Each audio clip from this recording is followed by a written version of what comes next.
Hello friends, this is Scott, firefighter and certified strength and conditioning specialist. Everybody wants healthy knees and the ability to bend their knees like a regular human. But if we're not careful, if we are not focused on it, we start to lose our mobility over time. And knees are no exception. If you don't flex your knees as much as possible on a regular basis, you start to become limited in your range. The thing that will aid you the most and the fastest, in my opinion, is a lack of mobility. And if I could pick one exercise to keep my knees healthy, strong, and mobile, it would be VMO squats. VMO stands for vastus medialis oblique, and the VMO is actually just part of the vastus medialis, which is in turn one of the 4 quadriceps muscles. The other 3 are the vastus intermedius, the vastus lateralis, and the rectus femoris. The exercise we're going to talk about trains all the muscles of your quads. So maybe a better name for this exercise would be the quad squat. Charles Poliquin used to refer to these as quad squats, and that is a more accurate name. Based on several studies, it is unlikely that you can actually isolate the VMO. So what are VMO or quad squats? Quad squats are done with your heels elevated and your torso as vertical as possible. The goal is to have your knees as flexed as you possibly can in the bottom position and your knees as far forward as you possibly can. This position is targeting your quadriceps much more than your hamstrings, glutes, and lower back.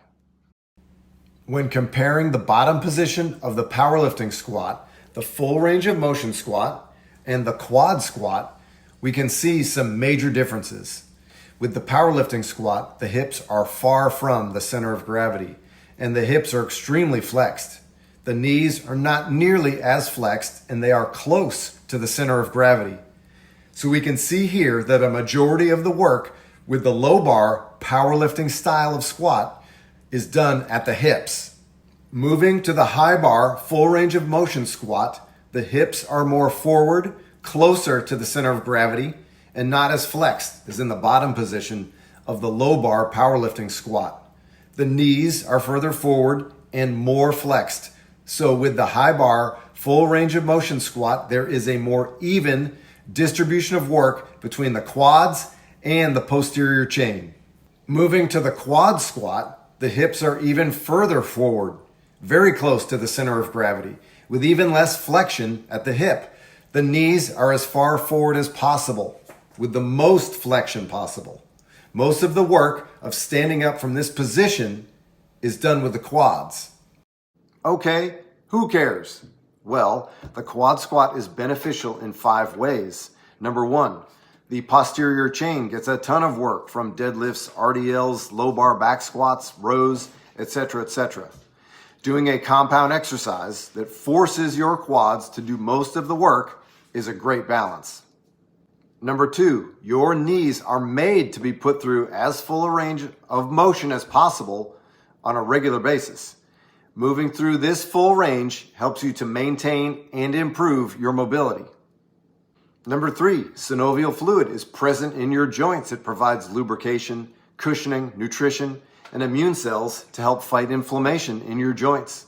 And the way synovial fluid is best distributed in the joints is through full range movement of the joints, where the pressure changes cause the fluid to be squeezed and moved around the joint space.